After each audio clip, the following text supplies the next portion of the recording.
Luto tayo ngayon ng gulay. For today is gulay tayo ngayon, guys. So, simple lang yung lulutuin natin gulay, guys. Ito yung ingredients niya.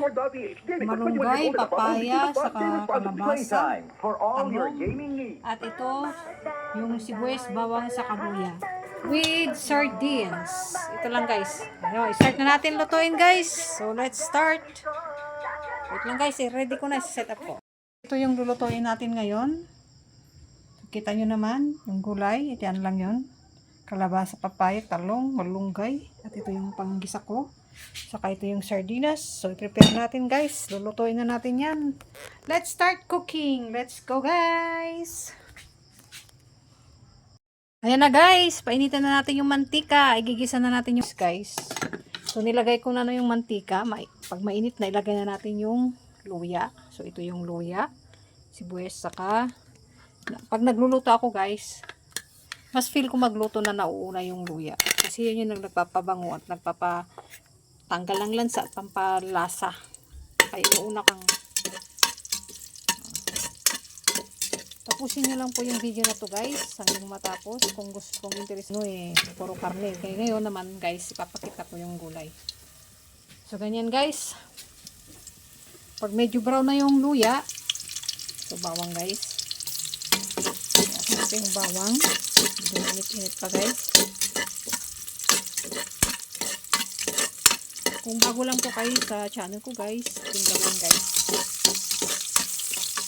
Ayan, guys. Nagisa na po. So, lagyan na natin. So, lagyan natin yung papaya, kalabasa. Pinagsabay ko na yun, guys.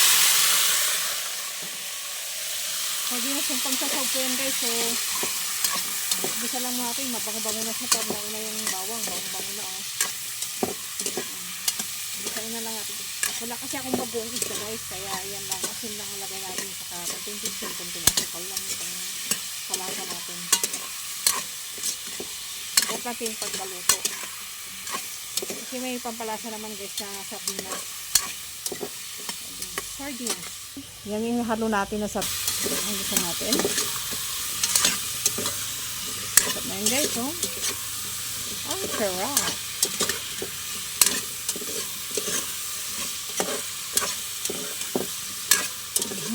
Sarap. Yan, guys, oh. Isa-isa natin. So, since na habang naglig, talagay na natin. Kunting-kunti lang, guys.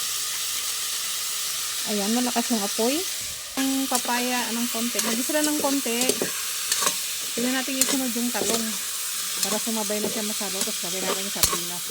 Yung malunggay, guys, pinakalas na yan. Yung talong. Pwede natin yan, ayan. Sugar. Ganyan, okay na yan. Kunti lang kasi yung dito nilagay ko. So, bisa na natin. Ayan na, guys. Bisa na natin. Pag-bisa na natin yung gulay, guys. Mamaya natin dagdagan ulit ng pampalasa na asin. Kasi kunti lang nilagay ko. Guys. Tapos yung hot water na boil dito, yun na lang ilalagay ko sa pangtubig ko mamaya ng konti. Tutubigan natin siya, guys, pero wag masyadong maraming tubig. Kasi pag sobrang tubig, hindi na siya masarap. Kaya lang sakto lang yung pagkatubig niya. Ayan, guys, yung sardinas, nalo ko na. Ayan, guys. Ayan na. Tapos nilagyan ko ng tubig yung ito para kasi mayroon pa siyang sauce din sa loob. So, pwede natin ilagay pa pampalasa. Pati masyadong damihan. Sakto lang. Yan, okay na yan, guys. Kung natin masyadong damihan ng sabaw. Yung saktong tubig lang kasi konti lang naman yung gulay natin. Yan, okay na yan, guys. So, palambutin na lang natin yung, guys. Pag nalambot na yan, lasahan na lang natin mamaya. Tapos lagyan natin yung malungga. Lalasahan na natin. Let's cover.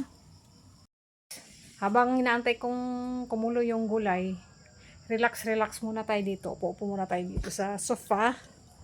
Ganyan, guys. Antayin lang natin habang pinapakulo ko yung yung gulay.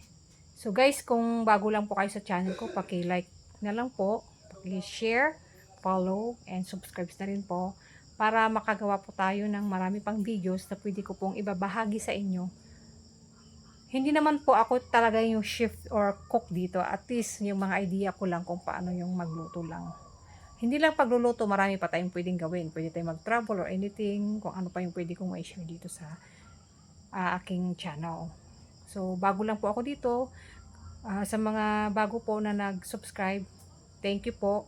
Sa mga mag-subscribe pa lang at nagwa-watch ng videos ko, thank you na rin po. So, yun lang po. Sana i-support na lang po natin. Yun lang. Wala na akong masabi. Guys, kumulo na. Gulay. Ayan na guys. Check na natin kung malambot na yung gulay. Yung kalabasa saka papaya. Tapos tikman na rin natin guys kung okay yung lasa bago natin timplahin ulit. Ayun guys, may kulay-kulay na yung ano. Sarap guys. True. Sarap. So, tama na yung timpla ko guys. Hindi ko nadagdagan ng asin. Kasi na kanina ginisikaw, dinagdagan ko na siya ng asin. Nilagyan ko ng bitchin, kunting sugar. So, okay na yan guys. Luto na siya. So, malambot na yung kalabasa. Nakikita mo yung kulay yung sabaw. Tapos yung papaya guys, okay na rin siya. Medyo malambot na rin siya. Ayan guys, kunting-kunti lang yung tinubig ko. So, ang sarap na guys. Healthy foods na to guys. So, totoo lang. Very healthy foods. Less oil. Sardinas lang, sapat na. Kahit wala kayong, kung wala kayong pritong isda or inihaw na isda or karne, sardinas lang guys. Tipid na tayo dyan sa pagluluto. Lalo ngayon, ang crisis natin ngayon, ang hirap ng buhay. So, kailangan natin ayan guys, luto na. So, guys, malunggay. Saka itong malunggay guys, hindi natin pwedeng patagalin yan. Ito, kumulo na siya. Ayan o, sarap na siya guys. Kunti na lang yung sabaw. Hindi ko na siya dagdagan guys kasi mas masarap pag kunti lang yung sabaw. Pag sobrang dami kasi wala na yung lasang gulay. Di mo naman asahan. So, ganyan guys. Okay na yan. Patay na natin. Kasi kumulo na siya. So, pangit kasi pag na-overcook yung yung malunggay. Medyo mapait siya kung ma-overcook. So, okay na. Luto na yan. Pwede na. So, thank you for watching guys. Hope to see you again. Sa next, I'm done. Thank you. Bye-bye.